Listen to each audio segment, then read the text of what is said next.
Okay, so good evening everybody. Guten Abend allerseits. Let's begin with prayer. Lasst uns mit Gebet.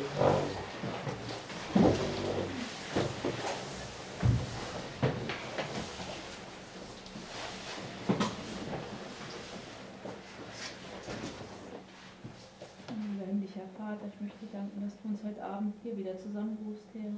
Dear Heavenly Father, I thank you that you've brought us here together again. Ich bitte dich, dass du uns jetzt hilfst, alle Ablenkungen auszuschalten. Please help us to blend out any distractions Sodass wir uns auf dein Wort konzentrieren, auf deine Wahrheit, Herr. so that we can concentrate on your word, on your truth. Und bitte segne Bruder Lorenz, wenn er dein Wort uns auslegt, Herr. And please bless Brother Lawrence as he lays out your word, Bruder Scott bei der Übersetzung. and Brother Scott by the translation. Und bitte sei auch dem Livestream gnädig, dass bei der Technik alles funktioniert, Herr. And please be merciful with regards to the technique, that all would function well. Und überführ uns, Herr, hilf uns, dass wir offen sind für dein Wort, dass wir uns nicht verschließen mit unseren eigenen Ideen. Please bring conviction upon us, that we would be open for your word, and that we would not close ourselves with our own ideas. Und dass du das alles für uns tun willst, dafür möchte ich dir danken, Herr, in Jesu Namen. Amen. Because you want to do all these things for us, I want to thank you in Jesus' name. Amen.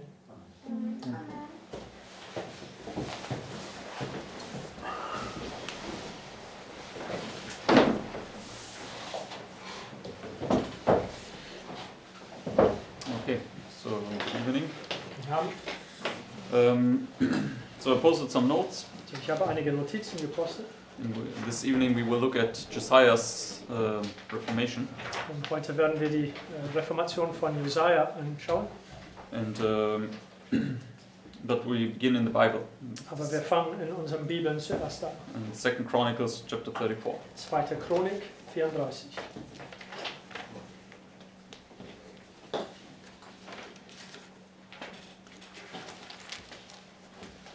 And there's one point I'm not so 100% sure about, Es gibt einen Punkt, von dem ich nicht ganz sicher bin, but we can just look at it and see, maybe we'll find a solution.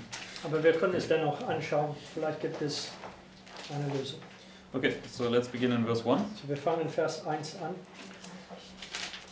It says, Josiah was 8 years old when he began to reign, and he reigned in Jerusalem 31 years. And he did that which was right in the sight of the Lord, and walked in the ways of David his father, and declined neither to the right hand nor to the left. For in the 8th year of his reign, while he was yet young, he began to seek after the God of David his father, and in the 12th year he began to purge Judah and Jerusalem from the high places, and the groves, and the carved images, and the molten images.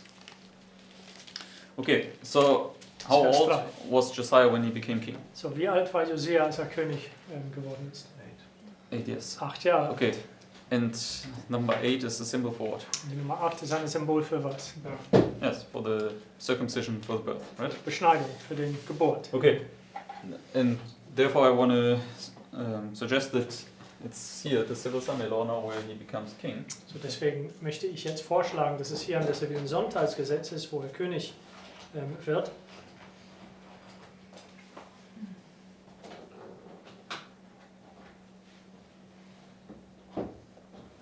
Was 8 years. Und er war 8 Jahre alt. It says it's somewhere else in the Bible, something different. Is it not 16 somewhere else? No, that's a different king. It's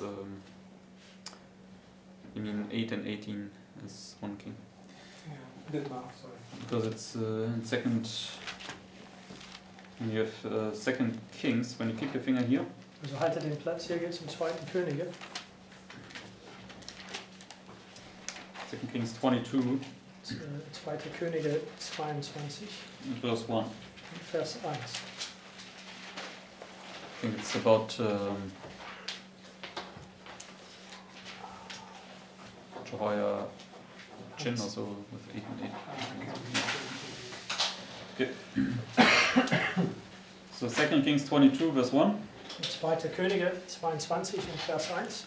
says Josiah was 8 years old when he began to reign, and he reigned 13 years in Jerusalem, and his mother's name was Jedidah, the daughter of Ediah of Boskath. And he did that which was right in the sight of the Lord, and walked in all the way of David his father, and turned not aside to the right hand or to the left. So what didn't he do? So was tat nicht? He stayed, it was not part of the north nor the south. Exactly. Ich war Okay. weder Teil vom Norden noch vom Süden. And then verse 3 it says, Vers 3. And it came to pass in the 18th year of King Josiah that the king sent Shaphan the son of Azaliah, the son of Meshullam, the scribe, to the house of the Lord, saying, Go up to Hilkiah the high priest, that he may sum the silver which is brought into the house of the Lord, which the keepers of the door have gathered of the people. And let them deliver it into the hand of the doers of the work that have the oversight of the house of the Lord, and let them give it to the doers of the work which is in the house of the Lord, to repair the breaches of the house. So, okay, so what did he command in the 18th year of his reign? So, was hat befohlen im 18. Jahr seines Regentschafts? According to verse 5. Gemäß Vers 5. Yeah, to repair the breaches of the house of the Lord, right? Brüche im Haus des Herrn. So wieder aufzubauen. So, what is it? So, was ist das? Sorry? Building the temple. Yes, the temple is being restored, right? So, der Tempel wird wiederhergestellt. Okay, so and where would this be? Und wo würde dies Ja. denn sein? Okay, so keep your finger here Halte den Platz auch hier. and let's go to John chapter 2. Gehen wir zu Johannes Kapitel 2.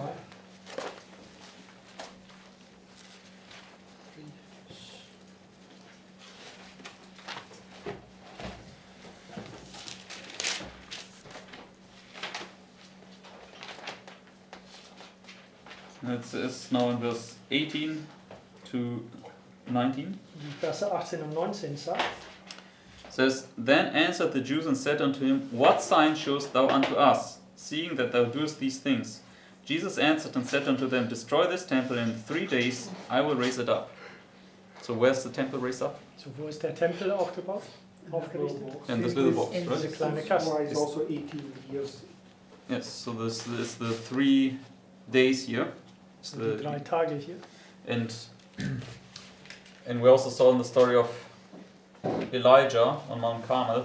Und wir haben auch in die Geschichte von Elia auf Karmel What is he doing here in this time?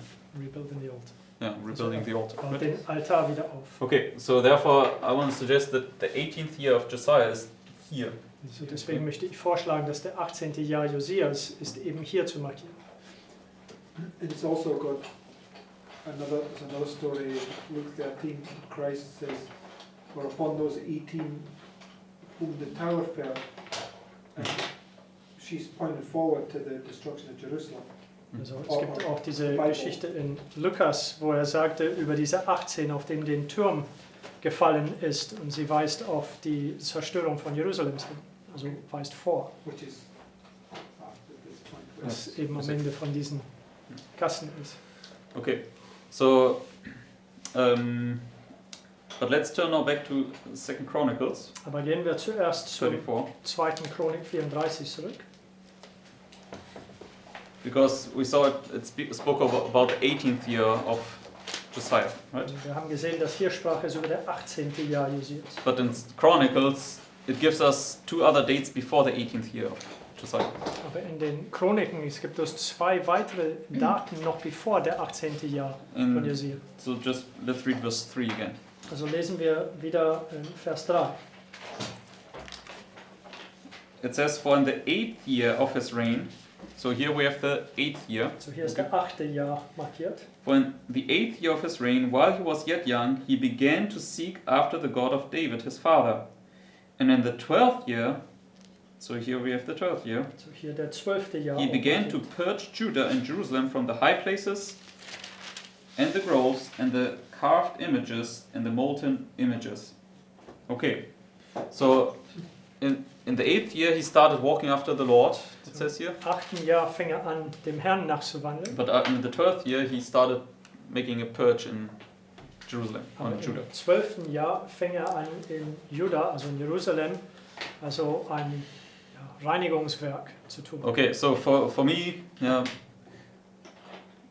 it was because we studied last time, right, that the temple cleansing begins here, right? So, letztes Mal haben wir studiert, dass der Tempelreinigung fängt hier an. Okay, so this is in Christ's line the first temple cleansing. Die Linie von Christi, das markiert hier der erste Tempelreinigung. Okay, and we saw in 2 Chronicles 29, Und in 2. Chronik 29, what did they do with the temple? was taten sie mit dem Tempel? Yes, right? Die haben den Tempel 8 Tage gereinigt und dann ein zweites Mal für 8 Tage You gereinigt. remember? Könnt ihr erinnern? Yeah. Okay, so basically, Okay, can I, Yes. before you put anything on there, you're gonna, with the 12th year not be where you've got the 18th year at the end. Because when you go to the chapter 22, right, he tells them to give the money to the doers of the work. So, es sagt in Kapitel 22, dass das Geld den Tätern des Werkes geben soll. Okay, so firstly, it came to pass in the 18th year of King Josiah that the king sent Shaphan, so he sent somebody, right, So jemand ist gesandt, son of Azaliah, the son of Meshullam, the scribe, to the house of the Lord, saying, Go up to Hilkiah the priest, that he may sum the silver which is brought into the house of the Lord, which keepers of the door have gathered the people, and let them deliver it at the hand of the doers of the work. Right, so that's marking when there's a people sent there now to do the work. das ist markiert, wo ein Volk gesandt wird, das Werk zu tun. yes, but it's in the 18th year, right, that he now restores or rebuilds the temple. Aber es ist im 18. Jahr, wo den Tempel wiederherstellt, wieder But aufbaut. this is Christ doing the work, it's not his people doing the work, this is his people doing the work here. Aber das ist Christus, der das Werk hier tut. Hier ist es sein Volk, der das Werk tut. So- but here it's also his people doing this work, right? No. In this Sunday No, law, this- then? The Christ ma- is God's people doing the work. Okay, you would be saying that the type doesn't meet the antitype then, because this is a work that no man can do. Also He dies ist ein taught Werk, me- he die taught kein this Mensch very tun point the kann. other day. It's a work that only Christ can do, laying the glory of man in the dust. Es ist ein Werk, die nur Christus tun kann, also den So- Ehre von den Menschen im Staub zu legen. Isaiah comes to that point. So whenever you're already in the point, you come to that point, you get your robe removed. So you're not doing anything. You're getting your glory laid in the dust before you do Also something. Josiah kommt zu diesem Punkt, nimmt sein Gewand weg, also sein Gewand wird ihm weggenommen werden, seine Ehre ist im Staub gelegt und es ist eine Werk, der an dir getan wird, noch bevor du überhaupt was tun And kannst. also, Christ was 12 years old and he was missing for 3 days. Und auch Christus war, als er 12 Jahre alt war, er ist verloren gegangen diese 3 Tage. So that's why I would suggest that. But I'm just making those arguments. Right? Yes, You can- okay, but we will see that I don't think that's valid because I mean, when the temple is rebuilt here already, why should they rebuild the temple afterwards? Because that's what they're doing there. These got now people. What are they doing in this time period? We'll come to this. This is basically the Reformation that he will do in this time here. Okay, so but let's look at this step by step. So lass uns die Schritt für Schritt anschauen. Okay, so in 2 Chronicles 34. 2. Chronik 34. So first so basically we have the first temple cleansing here, okay, Die erste Tempelreinigung hier. and we saw basically here's a cleansing to be done, right? Und hier gibt es ein Reinigungswerk, die getan werden. These 8 days, and then they also cleanse 8 days here. 8 Tage und dann gibt es auch diese 8 Tage hier drin. It was these 2 washings, right? Also 2 Waschungen. Okay. Okay, so according to that illustration, where's the temple complete? So gemäß dieser Darstellung, wo ist der Tempel vollständig? At the end. Da am Ende. Which illustration do you refer Die to? Tür. The 2 8s that you did the other day, that's what I'm Yeah, saying. here it's completed. Also hier ist es vollständig. So. Okay, doesn't Yes. matter. We'll speak about it after I explain. You know, you can do it. Okay. Yes. So,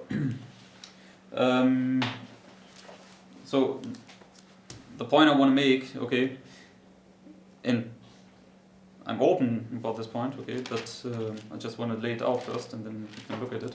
Der Punkt, den ich machen möchte, und ich bin darauf offen, ich möchte es erstmal auslegen, dann können wir es anschauen. Okay, it says here in verse 3 that in the 12th year he began to purge Judah and Jerusalem from the high places, right? And let's just read down to verse 7. Wir lesen bis Vers 7 Ja, hinab. genau. 2 Chronicles 34. 3 to 7.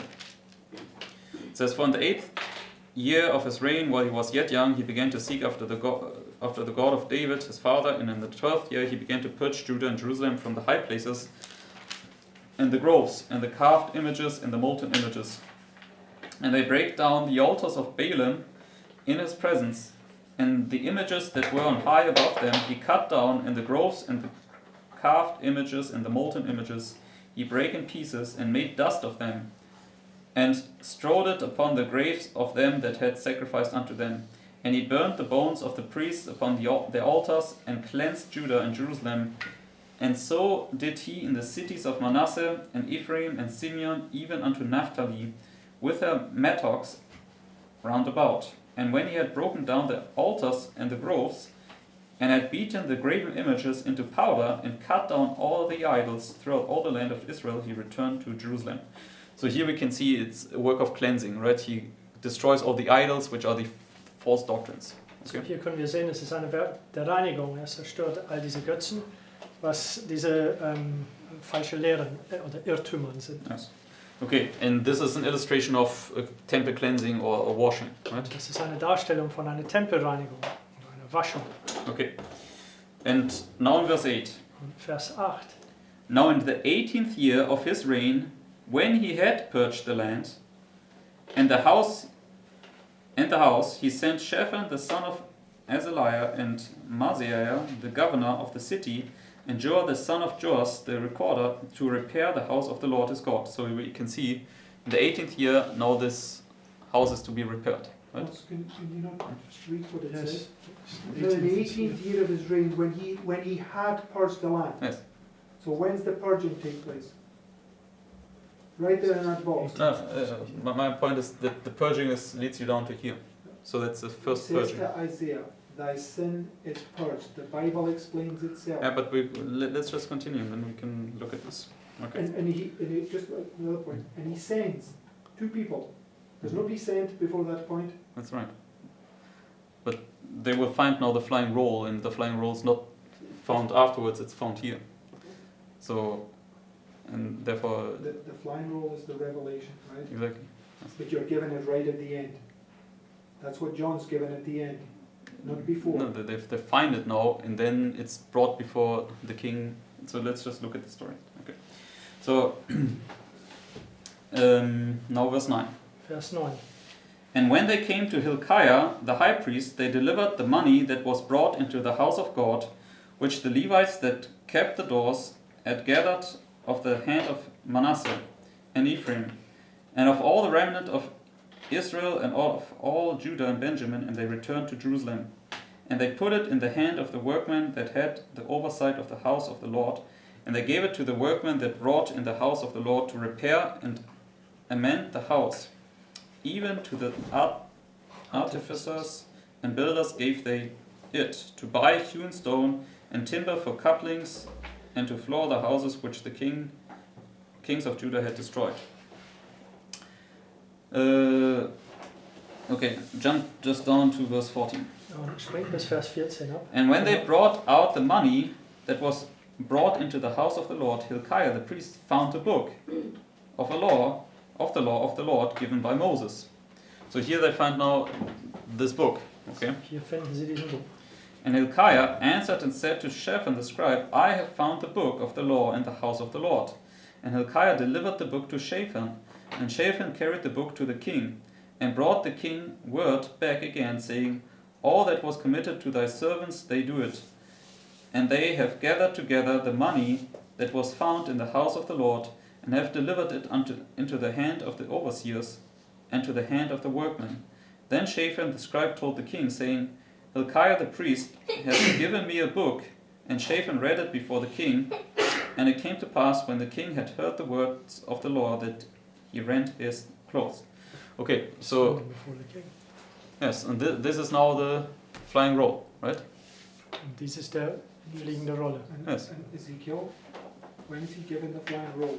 Hesekiel, wenn es I mean, der you fliegende Rolle stand ist. before the king here and you give it to him, right? Also, wenn du hier vor der König stehst But- und es No, ihm no, gibst. no, that's not what I'm asking. Mm. I'm saying, when is Ezekiel given the flying So, roll? wann wird Hesekiel der fliegende Rolle gegeben? I mean, Right at the end. yes. Genau am And he's Ende. told to eat it. Und ihm Yes. wird gesagt, er soll es essen. Okay, and that's exactly what you see here. When they're sent, they get the book. Yeah, but I don't know. I mean, Lawrence, it's written there. I don't know why you're not following the narrative, right? When he had purged the land, he sent Shaphan, Isaiah, and Manasseh, and they go get this book, right? That's them being given the book now. It's just showing you in a more expanded detail that it's right all taking place at that time. I mean, as I understand it, they repair here the temple and then they find the book at the end. Okay, this is when The Lord repairs the temple. I mean Elijah is repairing the temple, right? So it's obviously God, but it's also in the work illustrated The work of God's people. God and laying the glory of man in the dust.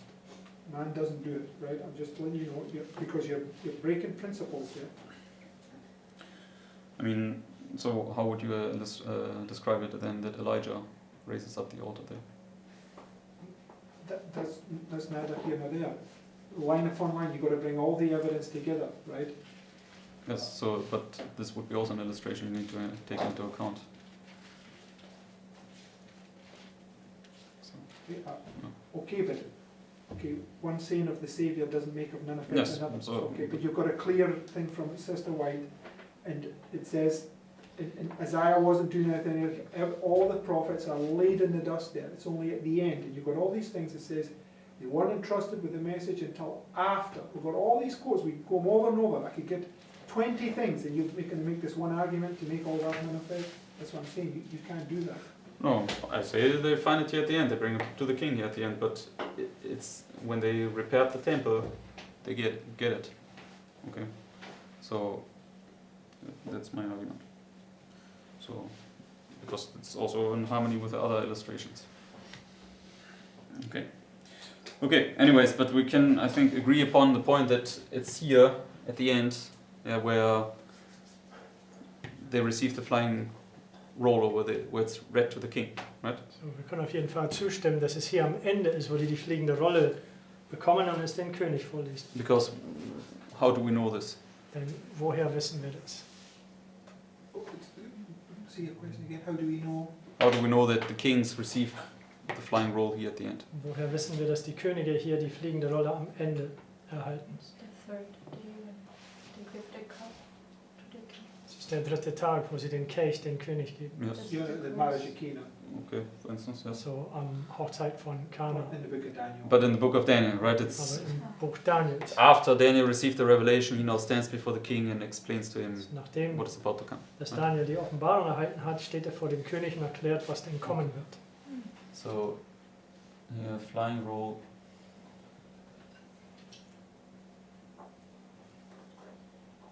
Given to the king. So hier der fliegende Rolle dem König gegeben.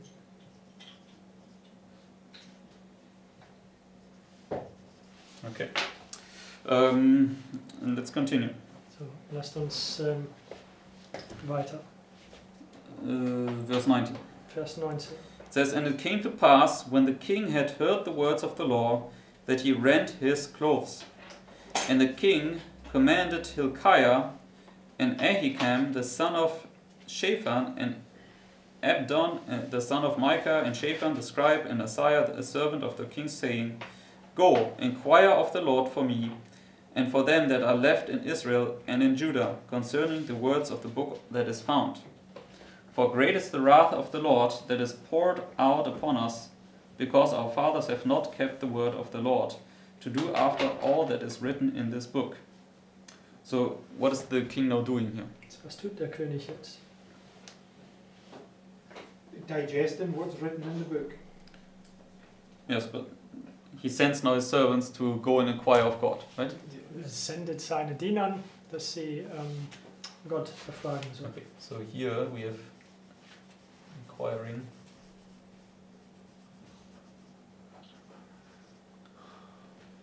Of God marked. Okay, and in this illustration it's now Huldah the prophetess. Diese Darstellung ist es Hulda, der Prophetin. So let's continue verse 22. Vers 22. And Hilkiah and they that the king had appointed went to Huldah the prophetess, the wife of Shallum, the son of Tikvath, the son of Hashra, keeper of the wardrobe. Now she dwelt in Jerusalem in the college, and they spake to her to that effect. And she answered them, Thus saith the Lord God of Israel, Tell ye the man that sent you to me, Thus saith the Lord, Behold, I will bring evil upon this place, and upon the inhabitants thereof, even all the curses that are written in the book, which they have read before the king of Judah. Because they have forsaken me, and have burnt incense unto other gods, that they might provoke me to anger with all the works of their hands. Therefore my wrath shall be poured out upon this place, and shall not be quenched. And so forth. So, yeah, it's basically now a message that Jerusalem will be punished. Right? Es ist eine Botschaft, dass Jerusalem bestraft wird. Okay, now go back, keep your finger here, let's go back to 2 Kings and chapter 23. Also den Platz hier und geht zurück zur 2. Könige 23. Or 22 actually. Oder sogar 22. Okay, it's the same illustration. Because here in verse 8 he finds the book now. Selbe Darstellung, in Vers 8 findet er den Buch. And then they also sent to Huldah. Und sie senden auch zum Hulda. And now, actually no, we can go to chapter 23. Jetzt zu Kapitel 23. That's after Huldah gave her message to the king. Nachdem Hulda ihre Botschaft dem König gab. And now verse 1. Vers 1. Just a quick question. Mhm. They're told to go to Huldah, but they're not sent. That's two different things. Sent means you're sent to preach a message. Sie werden gesandt zum Propheten Ja, Hulda, aber aber das ist nicht dasselbe wie gesandt Sent to werden. inquire. Also du wirst gesandt, yes. um eine Botschaft zu It doesn't predigen. say sent, that's what I'm saying. It says go, right? It's a prophetic illustration, right? So I'm just saying it's not the same thing. Yeah, I You mean, can't say okay. that. Yes. Okay, so they're given the commission to go and inquire of God. So, Okay. ihnen wird den Erlaubnis gegeben zu gehen und also die Erlaubnis von Gott, dass sie gehen und befragen. Go and inquire of God. So to ask God. As the prophetess. Yes. Okay. So, die gehen und befragen diese Propheten. Okay. So now chapter 23 23. says, And the king sent, and they gathered unto him all the elders of Judah and of Jerusalem. And the king went up into the house of the Lord, and all the men of Judah and all the inhabitants of Jerusalem with him, and the priests and the prophets and all the people, both small and great, and he read in their ears all the words of the book of the covenant, which was found in the house of the Lord. Okay, so here's then also they gather here together, right? So elders are gathered together. So hier die Ältesten kommen zusammen.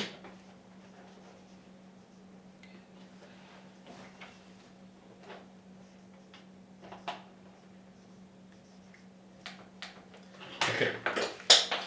And where else do we see this illustration? Und wo sehen wir diese Darstellung noch? Keep your finger here. Halte den Platz hier. Let's go to Joel. Dann gehen wir zu Joel.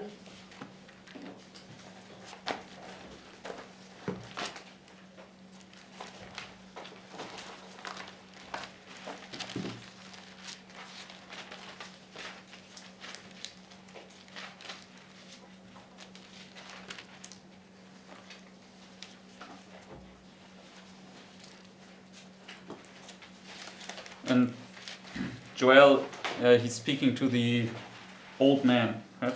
Und Joel, der spricht zu diesen alten Männern. So let's read verses 1 and 2. Die Versen 1 und 2. Joel 1, yes, verses 1 and 2. It says, The word of the Lord that came to Joel the son of Pethuel. Hear this, ye old men, and give ear, all ye inhabitants of the land. Hath it this been in your days, or even in the days of your fathers? So to whom is the message here addressed? So, zu wem geht diese Botschaft an? Yeah, to the elders, right? Also To diese the old men. Ältesten, diese alte Männer. Okay, and then they are to tell it down to the fourth generation, right? Sie sollten es bis zur 4. Generation hinab erzählen. Okay, and therefore it says here now in verse 13 and 14, So, es sagt jetzt hier in die Verse 13 und 14. gird yourselves and lament, ye priests, howl, ye ministers of the altar, come lie all night in sackcloth, ye ministers of my God, for the meat offering and the drink offering is withholden from the house of your God. Sanctify ye a fast, call a solemn assembly, gather the elders and all the inhabitants of the land into the house of the Lord your God, and cry unto the Lord. Okay, so here in verse 14 we see the elders are gathered together, right? Also hier in Vers 14 können wir sehen, dass die Ältesten zusammengekommen sind. And where would this be on our line? Auf unserer Linie, wo wird das sein?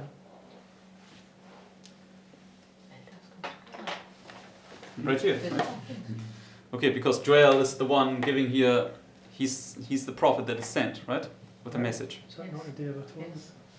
Also Joel, der ist der Prophet, der gesandt wird. Yes. Das hat noch mal eine Idee tun. I mean, it marks for the next group. Yeah.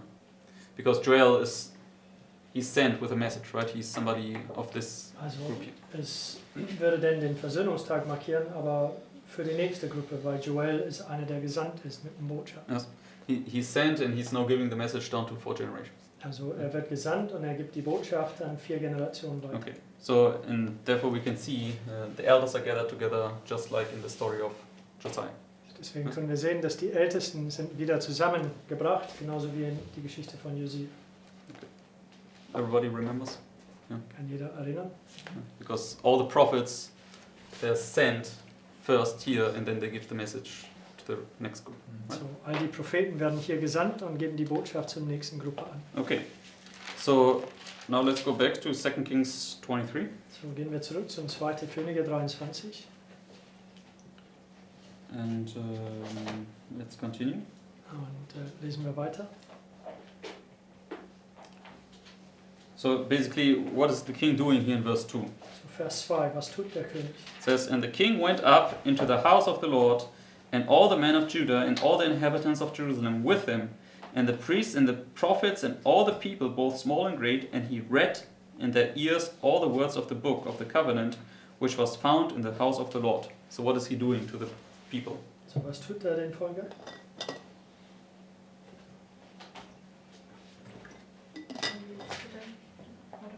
Yeah, so in the book is the? Yes, it's a flying roll, and the flying roll is what? So, er liest hier aus dem Buch vor und das Buch ist der fliegende Rolle und der fliegende Rolle ist was? Blessings and curses. Yes, but what is it? Was ist es? The revelation, Das ist die right? Offenbarung. So once you receive the revelation yourself, you now give it to others, So, right? wenn du einst die Offenbarung selbst erhalten hast, du gibst es anderen. And this is also, who else did this? Und wer hat das noch getan? Okay, Ezekiel, yes, Hesekiel. because he ate the little book or the flying roll and then he was sent to the people, right? Er hat diesen kleinen Buch oder die fliegende Rolle gegessen und wurde zu dem Volk gesandt. Yes, John, right, in the Revelation. Johannes in der Offenbarung. So just keep your finger here, let's go to the book of Revelation. So, haltet den Platz hier und geht zu der Offenbarung.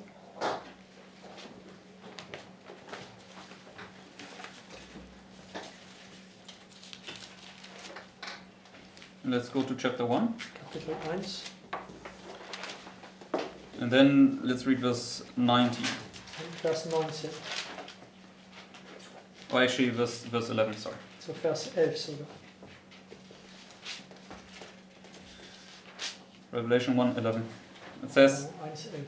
saying, I am Alpha and Omega, the first and the last, and what thou seest, write in a book, and send it unto the 7 churches which are in Asia, unto Ephesus, and unto Smyrna, and unto Pergamos, and unto Thyatira, and unto Sardis, and unto Philadelphia, and unto Laodicea. Right?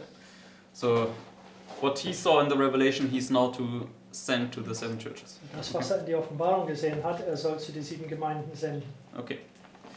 So, yes? Future tense, what thou seest write in a book. He hasn't been shown it yet. So, Okay, so Zukunft. it's all the things that, you know, it's to come through the revelation. He gets that at the end. Yes. So what he's seeing here, he's now to send forth, right? Okay, it doesn't matter. We'll talk about this after. I think we're looking at that wrongly. But that's fine. Why? Because here he receives the revelation and then he's to give it. No, the revelation purges you, it prepares you to receive the latter rain.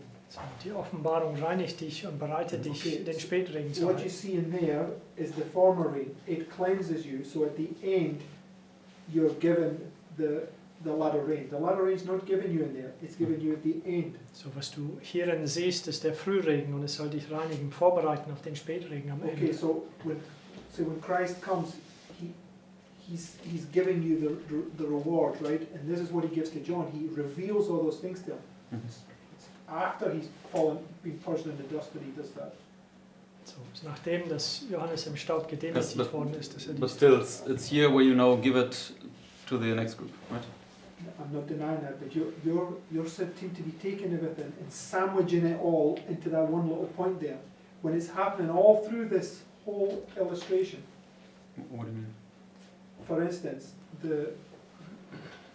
if you look at Ezekiel, he's given a book, he's told to eat it. In John also, he's given a book and told to eat it. That means that in that time period, he's giving you the revelation. It takes time for you to... In this time, Yes, you're given it, and then, there's an understanding of it happening, and then it's going forward all the way up until the end. The information is being given.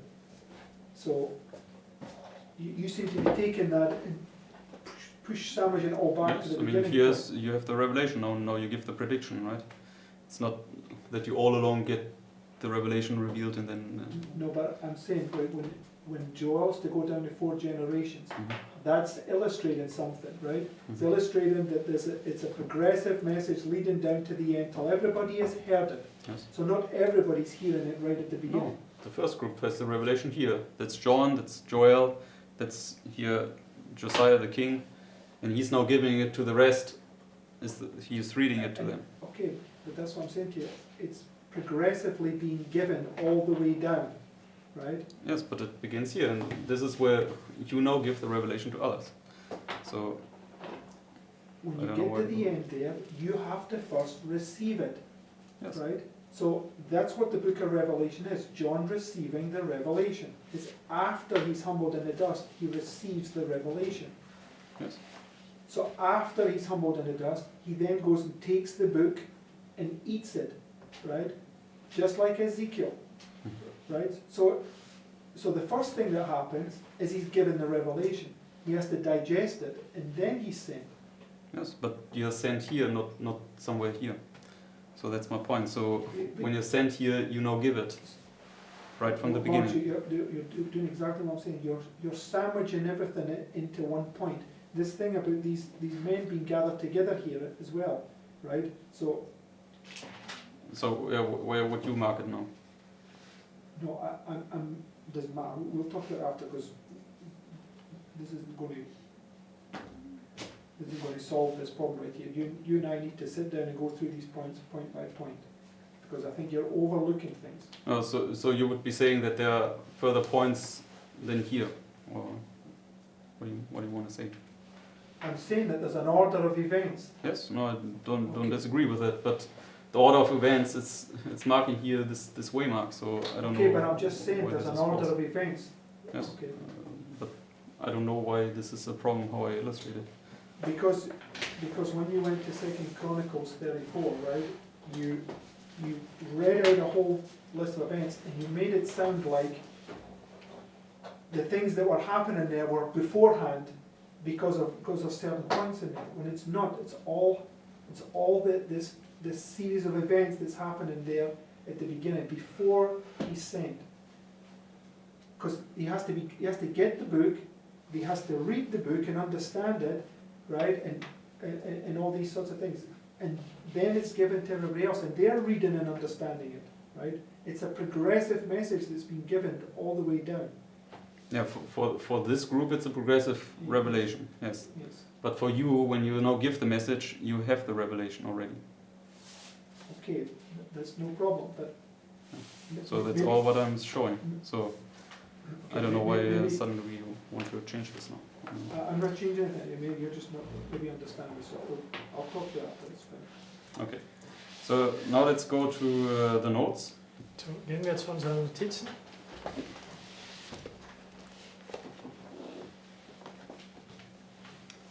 And let's go to that's basically taken from Prophets and Kings. Das ist von Propheten und Königen.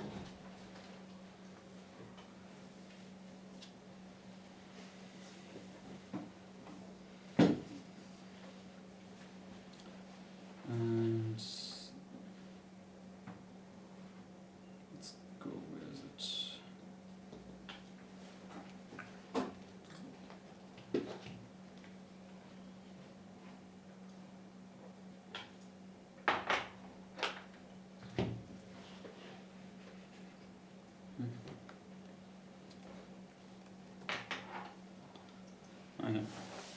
It's on page 2. So auf Seite 2.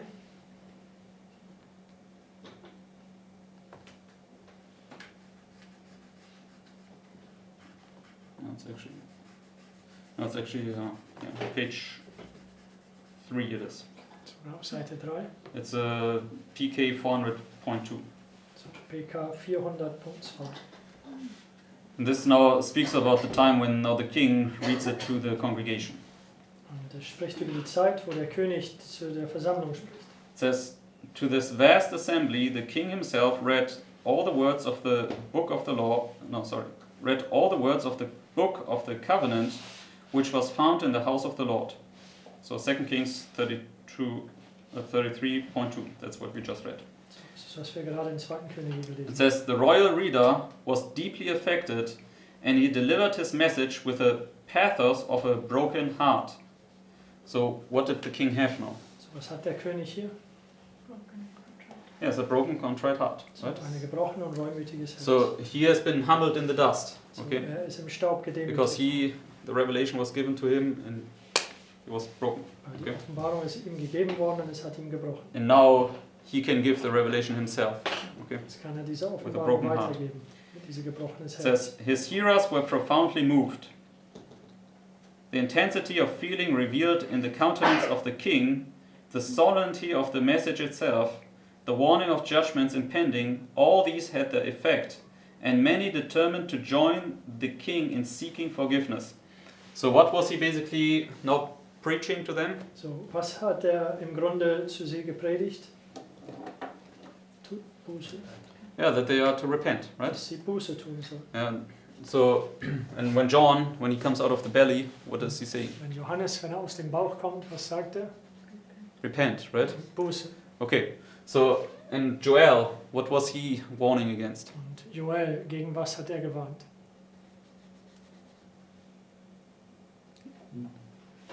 Repeating the sentence. Yeah, Not to repeat exactly, don't, yes, because the northern army will come and destroy them if they don't repent, right?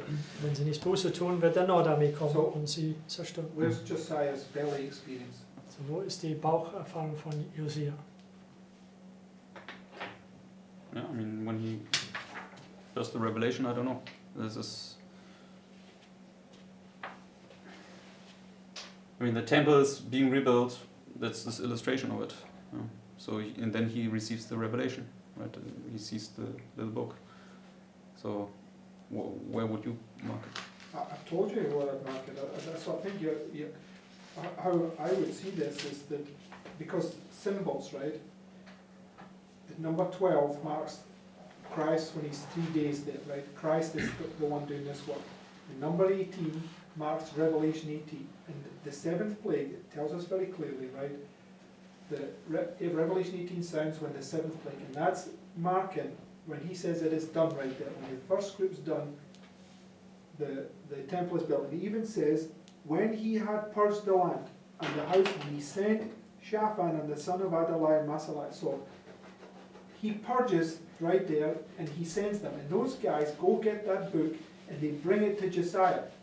And it's just like how I would understand it. It's just like Saul, right? So you have this church now that's formed, these guys, and they go get this book, and they bring it to the king, and they tell him, and the king gets humbled in the dust, just like Saul does, right?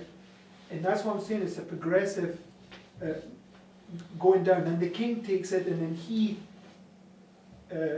passes on to all the subjects. And that's the point I'm making, right? Otherwise, you've got people being sent at the beginning there. Nowhere in any prophetic narrative have you got anybody being sent at the beginning of that experience. You're just destroying the whole prophetic narrative. But you mentioned being sent is giving a message. So why is it when they sent to repair the temple? Why is it the same? Okay, the point I'm saying is before you can do anything, right? The point is, right? It's like you can't give what you don't have, right? Mm-hmm. So to repair a temple, you must have your temple repaired, right? It's like you must receive the latter rain before you can give the latter rain, because the latter rain that repairs the temple. And this is the point. And the language there says, right? When he had purged, there's nobody purged before you get to the end of that point. The whole prophetic narrative shows that. And that's why I have a big problem, right? Because what the biggest problem I have is there's people here sitting day in, day out, and they read these things, and they're also not saying, wait a minute, Lawrence, why are you saying that? All these symbols here say otherwise, right? Okay, that's troublesome for me, right? And that's why I'm saying it, right? So, and he even used the language, he sent them. We teach day in, day out, there's nobody sent until this point. It's the whole argument, and we've got enemies out there that are making out that at the beginning here, Satan is going to claim to be filled with the Spirit and sent. And you're putting them right there. And that's why I'm saying I've got a big problem with that. If you can see what I'm getting at. So that's why I asked you that question. Because I say we have to look at these things very closely. And you've got this illustration of Saul. Ananias was sent to Saul, right? He brought him the message, right? And then he baptized him. And then Saul did the exact same thing. He went forward and gave the message. This is what I mean by it's progressive down there. So they first go, they then give it to the king, and the king then gathers everybody and passes the message on. So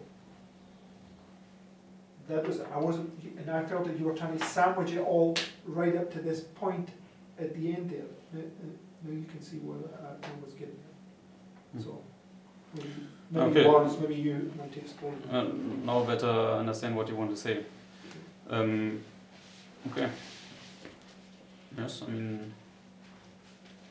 because remember 18 in the 7th plague says in Revelation 18, Christ in Luke 13 talks about 18 men, right? So you've got that symbol right at the end of it. That's when he starts punishing them. And 12, Christ is for 3 days speaking of those things. So that's what I'm saying, 8, 12, and 18, and it will fit perfectly. And it wouldn't, even though we don't understand all the other intricacies, it fits the prophetic narrative. Okay, also was Mark sagt, ist letztendlich, dass das 12. Jahr hier ist und das 18. Jahr hier ist und dass das hier diese Reinigung ist, ja, wo er das Land jetzt das erste Mal reinigt und dann sendet er jetzt hier diese Leute, um den Tempel aufzubauen und sie werden halt hier gesandt, ja, da werden die ersten Leute gesandt, um letztendlich dann den Tempel aufzubauen, weil ihr Tempel ist sozusagen vorher aufgebaut worden. Okay. Und jetzt können sie den Tempel aufbauen und dann finden sie diese Rolle und geben das dann dem König. Das ist halt die fliegende Rolle, weil das ist ja letztendlich, wo dann der König dann zum ersten Mal die Rolle bekommt von denen, die halt letztendlich hier durchgegangen sind durch diese Erfahrung zuvor und hier die Rolle zum ersten Mal dann bekommen. Und der König dann ist in den Staub gedemütigt. Ja, das ist ja zum Beispiel, was mit Nebukadnezar passiert, ja, wenn er die fliegende Rolle hört. Und dann gibt jetzt der König die Botschaft an den Rest des Volkes. Okay. Yes, I can see this. Yeah, okay. I have no problem with that. We can look at it more together. I now better understand what you want to say. Yes, this sounds logic. Okay, logic. You would have to change the 18. Okay, so this would be And the 12th here. Was würde denn hier der 12. Jahr sein?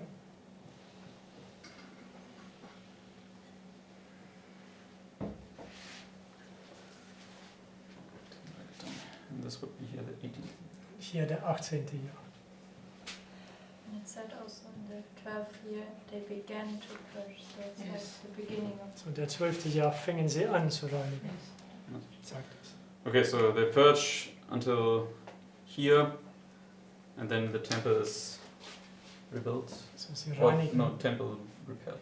bis hier und dann ist der Tempel wieder aufgebaut. No, they're sent to repair the temple. So dann werden sie gesandt, um den Tempel so aufzubauen.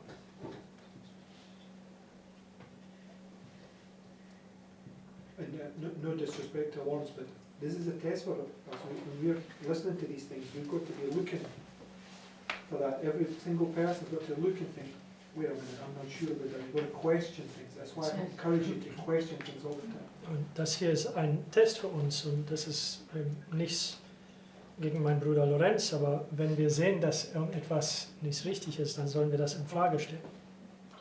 Yes, that's true. And we always need to test everything that is being said. Okay, Wir müssen alles prüfen, was gesagt wird. we cannot trust in the arm of flesh. Okay, Wenn wir nicht in den Arm des Fleisches ruhen oder every one vertrauen. of us can be erring sometimes, and we need to make sure that we have a faith of our own. Okay. Jeder kann irren und wir müssen sicherstellen, dass wir eine Glaube für uns selbst haben. Okay, good. So then let's continue, because in chapter 23, verse 2. Also in 2. Könige 23, Vers 2. So we see basically now the king with a broken heart. So He now gathered together all the elders here, and he's now giving them the flying roll. Okay. Der König mit seinem gebrochenes Herz, er sammelt die Ältesten und gibt ihnen die Botschaft von fliegender Rolle. Okay. And now let's continue in verse 3.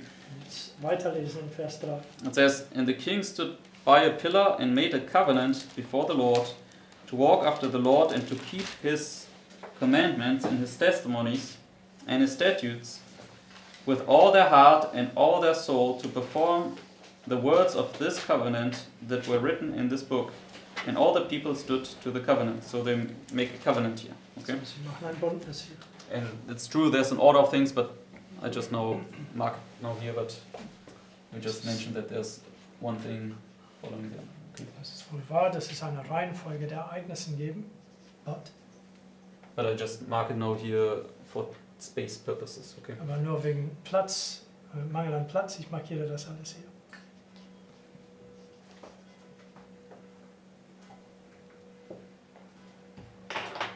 So covenant with God. Bündnis mit Gott. Okay. Let's continue. Lesen wir weiter.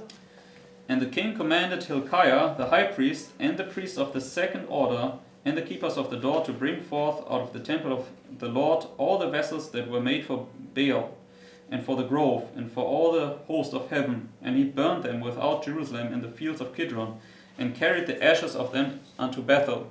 And he put down the idolatrous priests, whom the kings of Judah had ordained to burn incense in the high places in the cities of Judah, and in the places round about Jerusalem.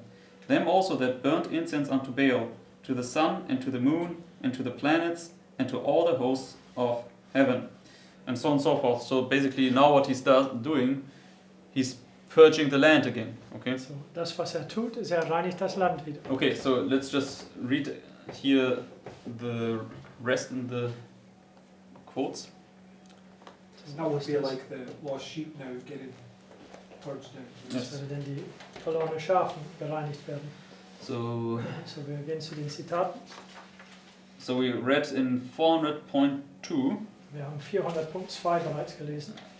Let's just read it again and let's just read the next couple of paragraphs. Und wir lesen das nochmal und die darauf folgende Paragraphen. It says, "To this vast assembly the king himself read all the words of the book of the covenant, which was found in the house of the Lord." 2 Kings 23.2. The royal reader was deeply affected, and he delivered his message with the pathos of a broken heart. His hearers were profoundly moved. The intensity of feeling revealed in the countenance of the king, the solemnity of the message itself, the warning of judgments impending, all these had their effect, and many determined to join with the king in seeking forgiveness.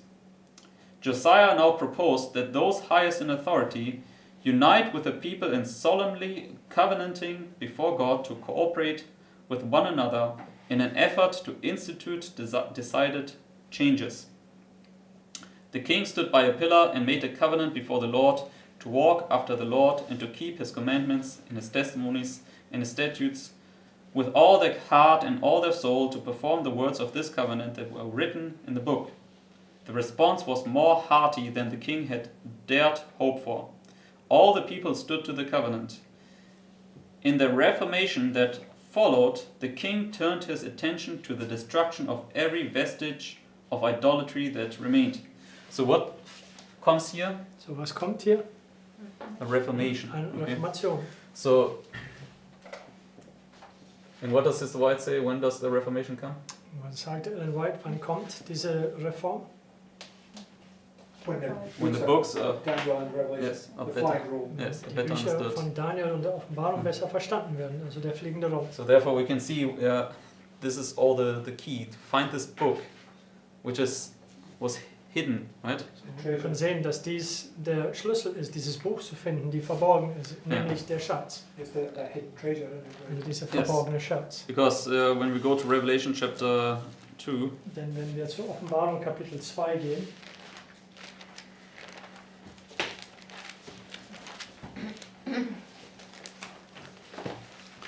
that's actually nice. Okay, Revelation 2, Offenbarung 2, and then verse 17. Vers 17, It says, He that hath an ear, let him hear what the Spirit saith unto the churches. To him that overcometh will I give to eat of the hidden manna, and will give him a white stone, and in the stone a new name written, which no man knoweth, saving he that receiveth it. So you receive here what to eat? the name of the Lord. That which Yeah. was hidden. The hidden manna, right? Also das verborgene Manna. What's The your name of the Lord is when he passes by. Mm-hmm. Yes, the name of Because his name is a secret. And Yes. it's the secret okay. things are the secret things belong to the Lord, but Mhm. that which is revealed is for us and what does it say? Our generations forever or something like that, right? Mm. Us and our children. Yes. But, So you basically also receive a secret name, right? You receive this Yes. character. Yes. So du erhältst den Charakter, diesen verborgenen oder diese geheimnisvollen Namen des Herrn. Okay, so basically, here you receive this hidden manna, this flying roll, and now this Reformation can begin. Okay. So, hier erhältst du diese fliegende Rolle, diese verborgene Manna und dann kann diese Reformation dann beginnen. And he now destroyed all the idolatry, right? Und hat alle Götzendienst zerstört. And what happened in the story of Elijah on Mount Carmel? Was geschah in der Geschichte von Elia auf Karmel? Fire came down from heaven, So Feuer kam vom Himmel herab. and what followed? Destruction of the Baal's The prophet. destruction of the Baal's prophet, and Sister White says a great reformation followed. So Okay. eine Zerstörung von die Baals Propheten und Ellen White sagt, dass eine große Reformation folgt. And also, when Elisha was put in place here, Und auch wenn Elisa aufgestellt worden ist hier, yes, there also says it was a great reformation that followed. sagt auch, dass eine große Reformation war, die da folgte. Okay, so therefore the Reformation comes, this great Reformation comes when books of Daniel and Revelation are better understood. Dass eine große Offenbarung kommt, wenn die Bücher von Daniel und der Offenbarung besser verstanden Because sind. this brings the revival and the Reformation. Weil das ist es, was diese Offenbarung, diese Erweckung und die Reformation bringt. And I wanted to understand for some time, or some years now, where this Reformation takes place, of Josiah. Seit Now einigen it's- Jahren verstehen, wo diese Reformation von Josiah stattfindet. Und Now it's pretty clear. Okay. jetzt ist das sehr klar. Amen. Amen. Okay, so any further questions left? So, hat jemand weitere Fragen? Mhm. So, would in this story also somewhere be what comes in the time of peace afterwards? Because somehow the Reformation goes also. Yes, it will carry on, Oh, obviously. carry on, yes. Also die Frage wurde gestellt, ob diese Reformation, also diese Geschichte hier, also geht das weiter in die kleine Zeit des Friedens hinüber. Und die Frage ist natürlich, weil die Reformation geht weiter, nur zu der nächsten. But he has to, the narrative shows the people first and then. Aber die prophetische Erzählung zeigt das Volk zuerst und dann danach. Also es gibt eine Reihenfolge. I would like to go a little bit more into the details, if it fits now. The moment when the king receives the flying roll, right? Yes. Also den Moment, wo der König diese fliegende Rolle erhält. And afterwards he's reading it to the other. Und danach liest er es dem Volk vor. And did he read it for himself and then after that he read it to the others, or did he read it immediately? For example. Also hat er es für sich selbst gelesen und dann den anderen vorgelesen oder hat er es sofort den anderen vorgelesen? Sorry. And if you read it, if he not immediately read it, there must be some time in between. Und wenn er es nicht sofort dem Volk gelesen hat, dann sicherlich muss es irgendetwas Zeit But dazwischen we geben. put it on the same point. And so Aber wir markieren es an denselben Punkt. Okay, so let's go to 2 Kings 22. Gehen wir zu 2. Könige 22.